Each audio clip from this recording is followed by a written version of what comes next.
Black glass పెట్టుకుంటారు మీ commandos అందరూ. అవును. బ్లాక్ గ్లాస్ పెట్టుకున్న తర్వాత చేతిలో వెపన్ కనపడదు, అంటే షార్ట్ వెపన్స్ ఉంటాయేమో. అవును. తర్వాత ఒక బ్లాక్ కలర్ బ్యాగ్ ఉంటుందండి చేతిలో. ఒకసారి వాటి గురించి. అంటే బ్లాక్ కలర్ అది బ్లాక్ గాగుల్సే కానీ బట్ విజిబిలిటీ ఉంటుంది దాంట్లో. తర్వాత ఇది బ్రీఫ్ కేసు వెపన్స్ ఉంటాయి, బ్రీఫ్ కేస్ సిస్టమ్. అప్పుడు వ్యాస్ గారు ఉన్నప్పుడు గ్రేహౌండ్స్కి ప్రపోజల్ తీసుకొచ్చేటప్పుడే అది ఇచ్చారు మన స్టేట్కి. సో మనకంటే ముందు ఎన్ఎస్జీ వాళ్ళు తీసుకొచ్చారు. సో ఎన్ఎస్జీ వాళ్ళు ఏంటంటే మనం హ్యాండిల్ పట్టుకుంటాం కదా, మనం ఎటు పెట్టి అట్లా ట్రిక్కర్ ఆపరేట్ చేసుకోవచ్చు అంతే. సన్నంగా ఉంటుంది కదండి. అవును, సన్నగానే ఉంటుంది. వెపన్ పెద్ద లాభం ఉండదు కదా. అంటే వెపన్ సూట్ కేసు ఓపెన్ చేసి చేయరు, దాంట్లో రెడీగా ఉంటుంది అనమాట. ఓకే, సిస్టమ్ అది దాన్ని. సూట్ కేసు వెపన్ ఏదో పేపర్స్ పెట్టుకున్నట్టు చిన్న ఫైల్ లాగా సింపుల్గా ఉంటుంది. అది చూసేవాళ్ళకి ఏదో మామూలుగా ఉన్నాడు అనుకుంటారు అది, బట్ దీన్ని అవసరం చేసుకున్నాడు. అది వెపన్, వెపన్ ఇట్స్ వెపన్. అంటే ఒకవేళ వెనిమి వచ్చాడు అనుకుంటే అప్పుడు ఏం చేస్తారు? మామూలు చేసేస్తారు ఇంట్లో అంతే. మామూలు మీద మాట్లాడుతుంటానని మామూలుగా ఇట్లా అనేస్తే ఆటోమేటిక్గా ఇదైపోతుంది. సో అట్లా చేయొచ్చు అది ఈజీగా. సో ఇకపోతే ఐస్ కళ్ళద్దాలు ఏంటంటే మన వ్యూ ఎటు చూస్తుందో తెలియకుండా ఉండడం కోసం ఒకటి మనం బ్లాక్ గ్లాసెస్ ఉన్నా కూడా మనకు కనిపిస్తుంది. ఎందుకంటే ఇప్పుడు నేను ఆయన తట్టు చూస్తున్నాను అనుకోండి, ఆయన ఏమనుకుంటాడంటే చూస్తున్నాడు కాబట్టి నేను కెనాట్ మూవ్ అని అనుకుంటాడు.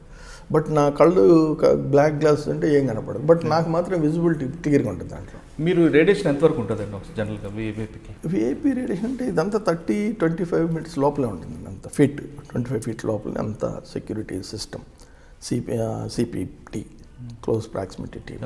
So rest of the place weapon uniform రెండు వెపన్ వాళ్ళ టీం వేరుగా ఉంటుంది.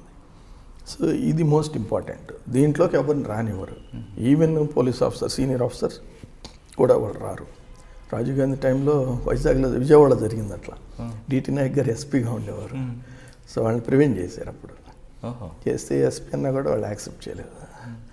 సో ఆయనకంటే అప్పుడు కొత్తగా అప్పుడే ఎస్పీ వచ్చింది కాబట్టి మనకు ఆ రూల్స్ రెగ్యులేషన్స్. మీరు చెప్తున్నట్లుగా ఒక వివిఐపీ ఉన్నారు, మీరు 25-30 feet మీకు మీ రేడియేషన్ ఉంటుంది కంట్రోల్, మీ కంట్రోల్లో. మీరు అన్నట్లుగా సీనియర్ ఐఏపీఎస్ అవ్వచ్చు, లేదా ఇంకోళ్ళు రావాలనుకుంటే అంటే ముందు మీకు నోటీస్. మినిస్టర్స్ కూడా నాట్ అలౌడ్. మినిస్టర్ మీకు లిస్ట్ ఇస్తారా ఎవరి దగ్గర? అవసరం లేదు అసలు, అది విఐపీ పిలిచారు ఆ సమయాల్లో. అవును, కరెక్టే సార్. ఆయన ఇప్పుడు విఐపీ ఆయన దగ్గరికి వెళ్ళాలనుకుంటే అప్పుడు విఐపీ ఆయన దగ్గరికి వెళ్ళేటప్పుడు విఐపీ చెప్తాడు మనకి. ఓకే, అంతే. అంతేగాని మినిస్టర్ గారు వచ్చారని చెప్పి మనం ఆయన్ని తీసుకురాము. మినిస్టర్ గారు కూడా నాట్ అలౌడ్. రాజీవ్ గాంధీ దగ్గర ఉన్నప్పుడు నాకు తెలుసు హెల్త్ మినిస్టర్ ఫ్రమ్ మంగళగిరి ఆయన ఉండేవాడు, ఎస్సీ మినిస్టర్. ఆయన నెట్టేశారు వాళ్ళు. నీరుకొండలో ఇన్సిడెంట్ జరిగింది, ఆ ఇన్సిడెంట్కి వెళ్ళినప్పుడు నీరుకొండలో ఒక ఇన్సిడెంట్ జరిగింది. ఆ ఇన్సిడెంట్ చూడటానికి రాజీవ్ గాంధీ, సోనియా గాంధీ అందరూ వచ్చారు అప్పుడు. సో సీఎం గారు చెప్పినా కూడా ఒప్పుకోలేదు, సెక్యూరిటీ ఒప్పుకోలేదు. ఓన్లీ ఎస్పీ బల్వీందర్ సింగ్ ఉండేవారు, ఆయన్ని పిలిచారు. మీరు ఎక్స్ప్లెయిన్ చేయండి సర్దార్జీ అని ఆయన అన్నారు రాజీవ్ గాంధీ. అంతే. పుష్పరాజ్ మినిస్టర్, జే పుష్పరాజ్, ఆయన అలో చేయలేదు. So that is the system, మనం ఏమీ ఫీల్ కావాల్సిన అవసరం లేదు. అలాగే రాజ్భవన్లో చీఫ్ సెక్రటరీ గారు నేను బిహైండ్ ఇంటర్వ్యూలో ఉన్నాను. నేను దాంట్లో డోర్కి దగ్గర నేను సెక్యూరిటీ. నన్ను అందరూ చేశారు, చీఫ్ సెక్రటరీ గారు వస్తుంది తీయండి అన్నారు. సరే అన్నాను నేను. వాళ్ళు కొద్దిగా హర్ట్ అయ్యారు, చీఫ్ సెక్రటరీ వాళ్ళంటే మరి హర్ట్ అవుతారు. బట్ సిస్టమ్ అది, సిస్టమ్. అదే మీకు నామ్స్ ఉంటే దాని ప్రకారం సెక్యూరిటీ ఇంపార్టెంట్ అంతే. ఎవరెంత ఏమన్నా నేను, ఎందుకంటే లోపల అప్పుడు ఇంటర్వ్యూ జరుగుతుంది ప్రెస్ తోటి. సో డోర్ తీస్తే అంత సిస్టమ్ అంత చండాలం అయిపోతుంది. సో అట్లా సెక్యూరిటీకి సంబంధించినవన్నీ కూడా ఉంటుందండి. డిసిప్లిన్ ఉండాలి, అలాగే మనం హోల్డ్ చేసుకునే కెపాసిటీ కూడా ఉండాలి. సో భయపడటం అనేది ఇది కూడా ఒక నిదర్శనం అన్నమాట.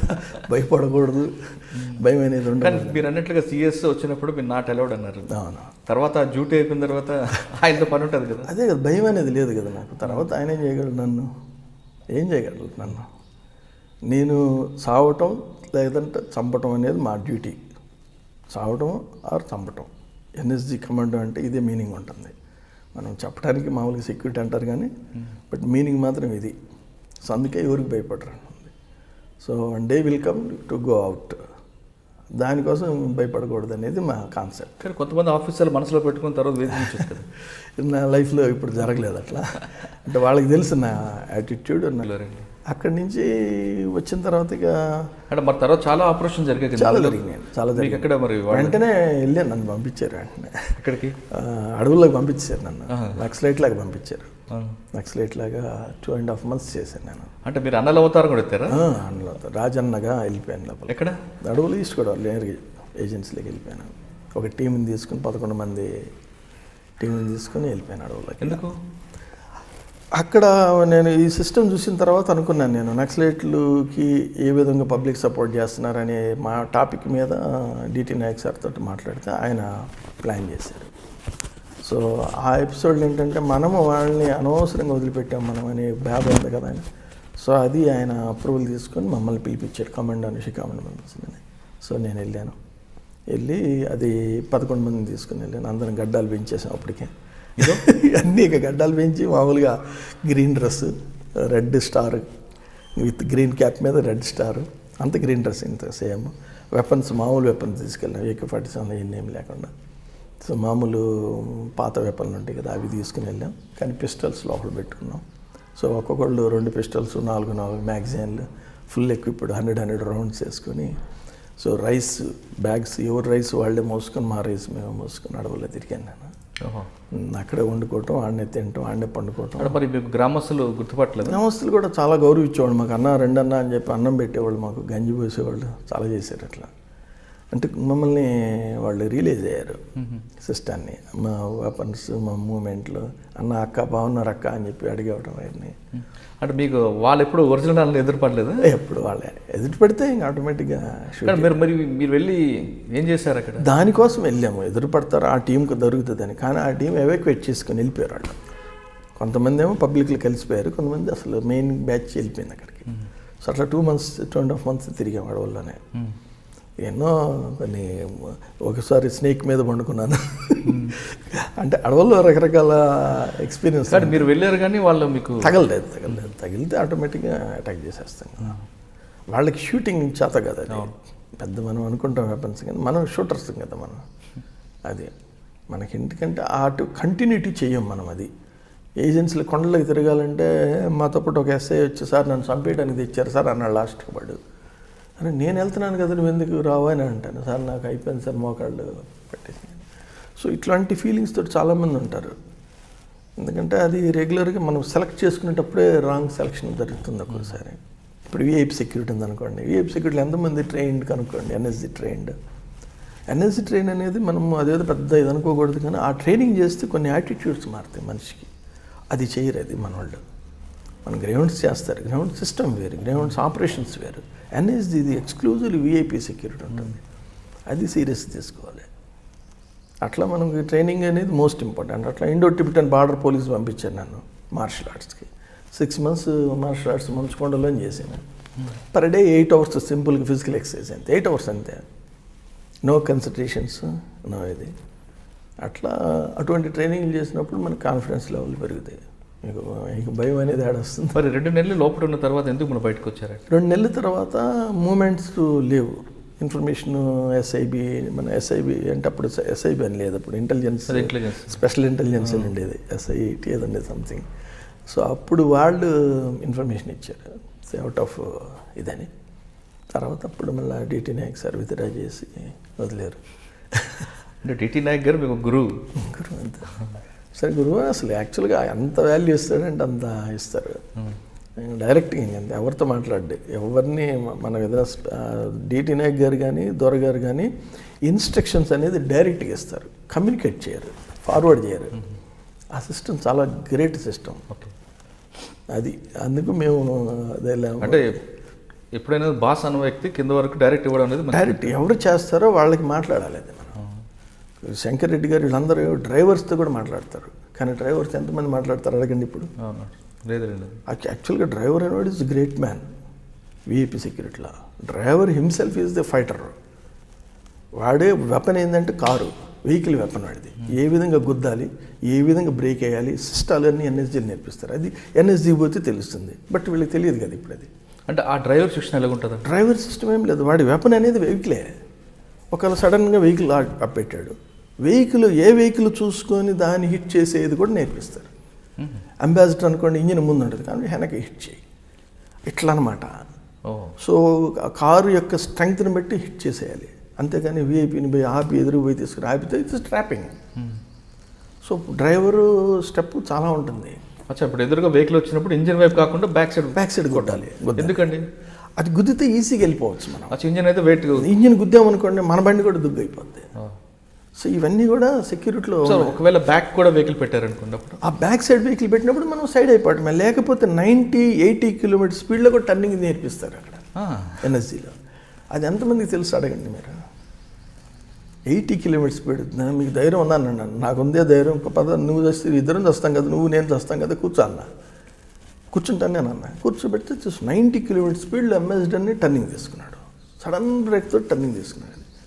అది ఎవరు మనం ఊహించ, అంటే తెలిసి తీసుకోవడం అనేది, తెలియక యాక్సిడెంట్లు తీసుకునేది వేరు. బట్ తెలిసి 2-3 సార్లు ఆ ట్రైల్ వేస్తే నాకు ఆశ్చర్యం వేసింది. సో డ్రైవర్ సబ్జెక్ట్ ఎంత ఉందా అని ఎంతమందికి తెలుసండి అది.